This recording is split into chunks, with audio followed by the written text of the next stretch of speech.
Good morning. 10-7, the last unit and the last lesson of the last unit. Interpret graphical data, right, or displays. So this means when the data is put in some kind of visual format, we need to understand what's happening. Also, huge life skill. People are going to try to manipulate you by giving you a graph or a display of some kind, and you have to figure out what it means. And you need to be intelligent at this in life, not just in 6th grade. So after today, you should be able to determine the symmetry of data. Symmetry, remember, means same on both sides, represented in different displays. Determine the most appropriate measure of center, mean, median, and variation, MAD, and what did we just figure out? Why did I just forget that? IQR, sorry. And use the measures to describe the data, right? So the distribution of data sets, of a data set, shows the arrangement of data values. It can be described by its center, spread, which is your variation, or overall shape. Determining the symmetry of a distribution is one way to describe its shape. If the left side of the distribution looks like the right side, then the distribution is a symmetrical distribution. So we'll look at some examples. If there's an outlier, the distribution is usually not symmetric. So in this one, this is what an example of symmetric looks like. If this was the center, do you see how both sides look the same? Right, we got 4 and then 3 and then 2. Very symmetrical. Versus here, if you're in the center, this side does not look like that side. If you just cut it in half, they do not look sames.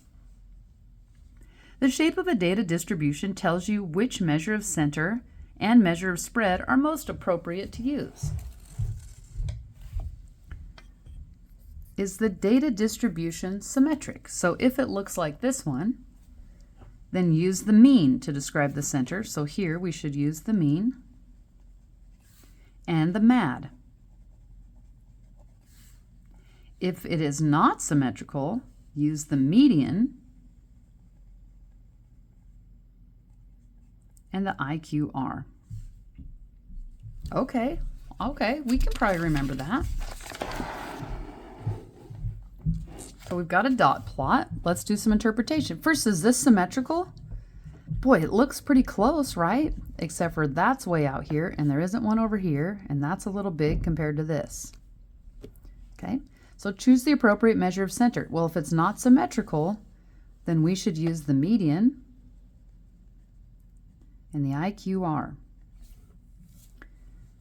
The data is not evenly distributed between the left side and the right side. There appears to be an outlier, so the distribution is not symmetric. What measures of center should use? Oh, they want us to write it down here. We were just taking notes, and look at us. And which measure of variation?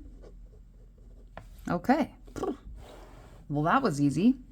Describe the distribution. A total of blank students responded to the survey. Well, let's count them. These are the students. 1, 2, 3, 4, 5, 6, 7, 8, 9, 10, 11, 12, 13, 14, 15, 16, 17, 18, 19. 19 seems weird. Let's double count. 1, 2, 3, 4, 5, 6, 7, 8, 9, 10, 11, 12, 13, 14, 15, 16, 17, 18, 19. 19 students responded to the survey. Find the measure of center you chose in part A. Okay, so remember we got to find the median. You guys are going to love this. 1 here, 1 here, 1 here, 1 here, 1 here, 1 here, 1, 1, 1, 1, 1, 1, 1, 1, 1, 1, 1, 1. The median is this one, and that was a 2. And then the measure of variation is to find our IQR. So now that we have that, remember, now we start with this and way out here, and we're finding the middle one. Boop, boop. And there's 2 in the middle, but they're both a 3. So 3 plus 3 is 6 divided by 2 is 3. So right here is quarter 3 between them. And then we do the same thing. So we had that one. Boom, boom, boom, boom. That's the top one. Oh, and now I have 2 in the center here, and they're at 1. So Q1 is at 1, and Q3 is at 3, and 3 minus 1 is 2. Okay. The measure of variation indicates that the spread of the data around the center is 2 states. Other than the outlier, there's not a lot of variation among the data. I mean, they are all pretty clumpy, right? They're pretty close to right around here. They're right around 2. They're certainly within 2 of 2 because 2 plus 2 is 4 and 2 minus 2 is 0. So yeah, all the data are within that except for the 1. So they just stated that when they described it. Poof. Okay, let's learn about histograms. You can also describe the distribution of histograms including symmetry, clusters, gaps, and peaks. A cluster occurs when data values are grouped together, a gap occurs where there is no data values, and a peak is the most frequently occurring value or interval of values in a data set. Okay, well let's look at something and try to put all that together. That's a gap. There's no data there, but there's data to the right and data to the left, so that's a gap. A cluster, these are all grouped together, so that would be a cluster. And then the peak is the highest point, just like a peak on a mountain. I think we could remember that. Data were collected on the heights of some buildings in Seattle, Washington, and are displayed in the histogram. The graph shows an example of a peak, a gap, and a cluster. This distribution is not symmetric and does not contain any outliers. It's not symmetrical. There is no middle point and then data coming same off. And this one they're saying is not so big to be an outlier. But remember, if it's not symmetrical, then we have to use the median and the IQR to describe it. So let's see what they want. The histogram shows the duration in minutes and seconds of solar eclipses over a 10-year period. Well, that's actually kind of fun to read.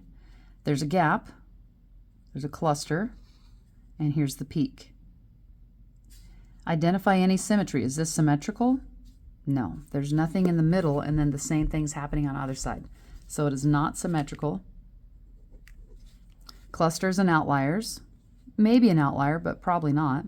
The distribution is not symmetric. There is a cluster from 1 second to 730, and there are no outliers. This one just isn't big enough. We could figure that out, but let's just take their word for it today. So identify the peaks. Well, this is the peak from 1 second to 230 because it's the tallest point. Check. Any gaps? Oh, we did that. 731 to 10. We knew that. Describe the distribution. Okay. The distribution is not symmetric and does not contain any outliers. The data cluster around 1 second to 7 minutes 30 seconds and have a peak at 1 second to 2 minutes 30 seconds. There is a gap at 7 minutes 31 seconds to 10 minutes.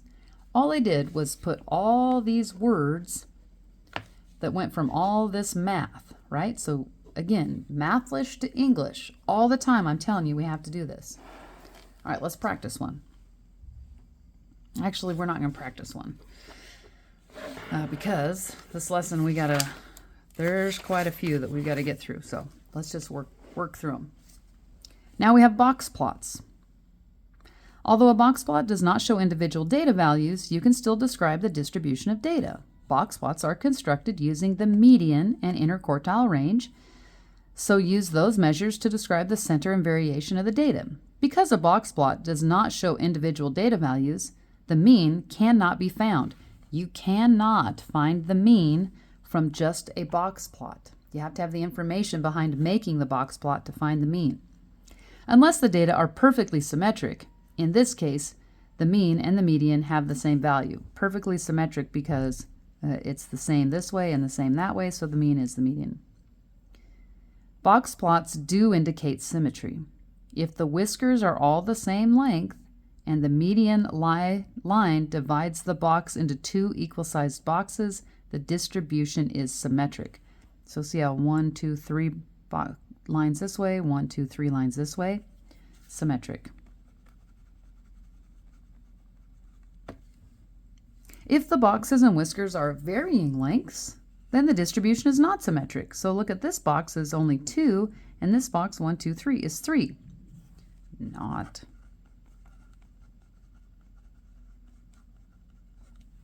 Outliers are represented by an asterisk, that little star, on a box plot.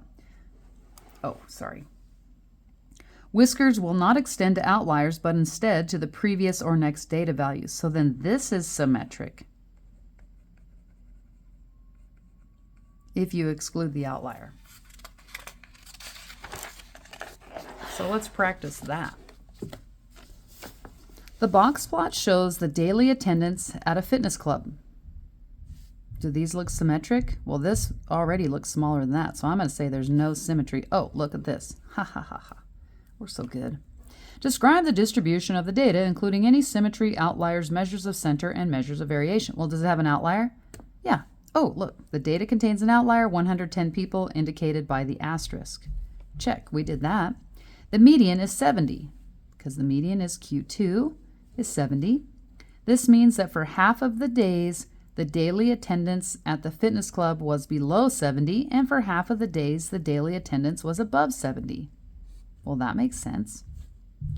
The interquartile range is 80 to 65, 65 to 80, or 15. This means that the middle 50% of the data vary by 15. They're just defining what an IQR is there, you guys. Okay, there's nothing fancy.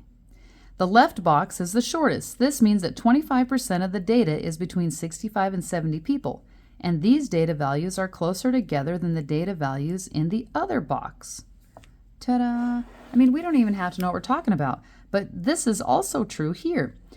There are no outliers. The median number is 27. The IQR goes from 24 to 33, 25 probably to 33.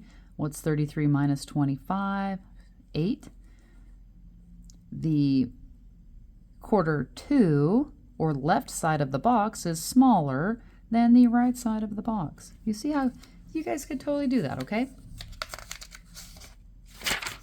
All right, that's all for your lesson today. Good luck.